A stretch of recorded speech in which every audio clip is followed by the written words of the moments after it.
Do you guys love the Vikings, and do you want even more videos? Then show it by liking today's. And on top of that, I got a bet going with our Bears Now host, Harrison Graham. He doesn't think that we can get to 200 likes on this video. So we bet, well, add a dollar sign to that like amount right there. If we hit it, I win. If we don't, he wins. So help me win my bet by liking this video, and you get even more Vikings videos if you do so.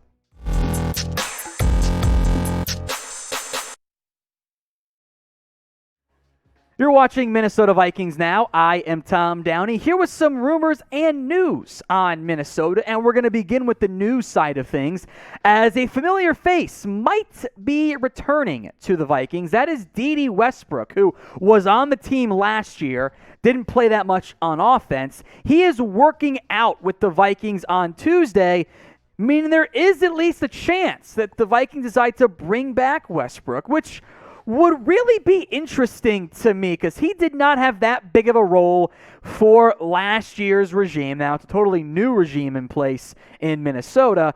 I think they'll throw it more, but Westbrook would have to earn a roster spot. And it's kind of crazy in a not great way, the career arc that Westbrook has undergone in recent years. Hurt pretty much all of 2020, didn't make a big impact 2021. Before that, this is a guy that had 660 yards and over 700 as part of the Jags' putrid offense. So there is ability and talent there with Westbrook. I had thought he was going to emerge as wide receiver 3 last year. I was wrong, and I'm happy to be wrong because KJ Osborne had an awesome season, a breakout year for the Vikings, and is now primed for maybe what I call second breakout and continuing his upward momentum. BC Johnson is back. They have Ihmir Smith-Marsette. So could they potentially add Dede Westbrook? Sure. I think the area it makes the most sense for him might be on special teams. And punt return is who he was their leading punt returner last year, averaged 8.3 yards per return, inflated by the long 45, or the long of 45, I should say. But I also wonder, do you want to let somebody else, a young guy, maybe Ihmir Smith-Marsette can handle that role for you? You have Kenny Nwangwu, who was awesome on kick returns. Do you want to let him try to be your punt returner? So I am totally down with a workout. If it's a one-year cheap, super affordable signing, I'm never going to say no, because those cheap one-year deals, little to no guaranteed money, minimum, it provides you depth in the event of injury in the offseason. Does he make a big impact? I'm not so sure. So I want to hear from you guys. You can play GM. You can play the role of Quezzy here. Would you sign Dede Westbrook? Y for yes and for no. This question is the pinned comment on today's video. So get the ad break here on YouTube. Take advantage of it. Head down there and let me know. Let's discuss Akiem Hicks now briefly as we explain how it connects. He had been linked to the Vikings fairly frequently-ish from more of a speculative standpoint. Well, he has signed a one-year deal worth up to $10 million with the Bucs, a surprisingly large figure that I would bet comes in much cheaper than the actual $10 million price tag. But the move to sign Hicks means that Ndamukong Suh is not going back to Tampa. So he is a free agent and arguably the best defensive line left unsigned. When I saw the news of Akiem Hicks, I'm like, could Suh go to the Vikings now? And Bleacher Report, as I later realized, also pitched the exact same idea. The Vikings are making a move to the 3-4 base defense when they're not in nickel. They're going to have 3 defensive linemen, 2 edge rushers off the pass rush side. Suh would be a big-time upgrade in addition to that defensive line front. We're going to go more in depth on Suh, some of the pros and cons, beyond just he'd probably be a little bit expensive. But what do you think? Would you want to sign Ndamukong Suh? S, to sign him. P, for you want to pass. You don't have very much interest in him. Let me know in the comments. Even as Ndamukong Suh continues to age, and he is a lot older than I think people realize, he's 35 years old. He doesn't look or play like he's 35. This is like Andrew playing left tackle until he's 40, and Brady playing until he's 75 years old or whatever. Suh has been consistently productive over the years. Now, is he going to be another 6-sack guy? I'm not so sure. Can he be a 3 or 4-sack guy and give you good run stopping and be a nice veteran presence?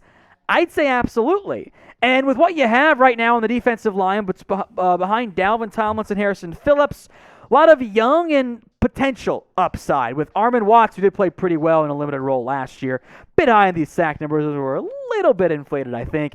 James Lynch, does Twyman offer you anything? Does Ezzy offer you anything early on?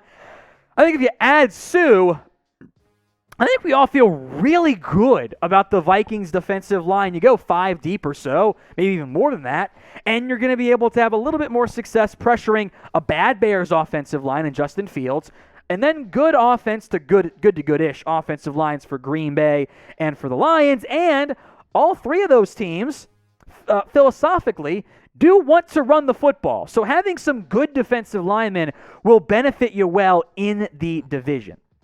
Now, in the event that the Vikings go out and sign Ndamukong Suh, we'll have you guys covered with a video breakdown. We are approaching the 5,000 subscriber mark, still way behind our Bears and our lowly Lions channel here at Chat Sports. Let's get that changed. Hit that big red button and subscribe right now. Recent videos, we asked you guys for a lot of comments. Here are the 5 leaders, the 5 with the most, not ranked, just the 5 that I saw pop up in the order that our data scraper did. Penguin 0, Tim 4CN, Inhale and Exhale, Judd the Dude, and SSJ Wade. All 5 of you guys went above and beyond in recent comment challenges, so I want to give you a personal thank you here on Minnesota Vikings Now. Trade rumor time on Minnesota, and this one is interesting. So Bleacher Report was going through, hey, these veterans should try to request a trade from their organization.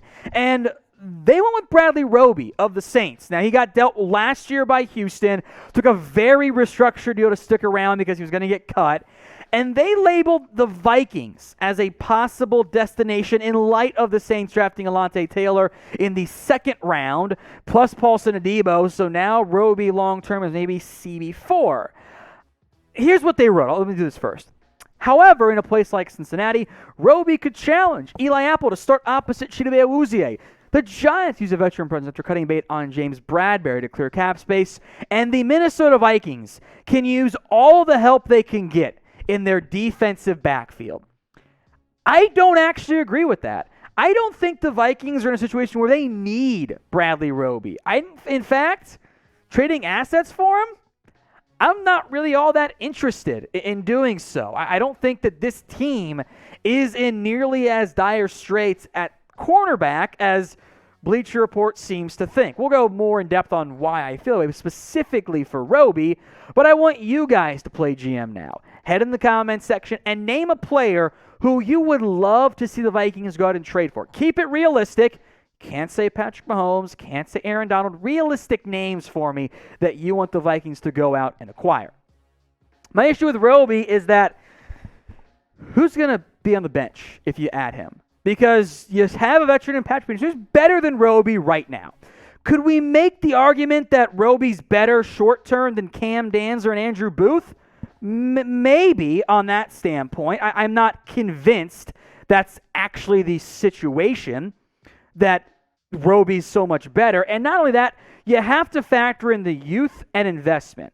If Roby wants out of New Orleans because of a 2nd-round pick, well, there's also one of those right now with Andrew Booth on this team. And Cameron Danzer was an early 3rd-round pick. And then you drafted guys like a Caleb Evans early on in recent years. So you start to add all of those things up, and I don't think it really makes a ton of sense to go out and try to add him to the Saints team. I don't think they have that type of need for the Vikings from the Saints. Beyond that, I don't think Roby's all that great. I don't think he's the name brand that we remember as the former 1st-round pick. Had an interception last year, also allowed 70% completion percentage. Didn't even play that much, frankly, for the Saints. He was a backup behind the Debo and Marshawn Lattimore. So if he gets cut, do I have some interest? Sure. Am I wanting to trade a potentially noteworthy asset for a guy that could be as low as CB4 on my roster? No, I don't think that idea is a particularly good roster construction strategy to employ if you're Minnesota.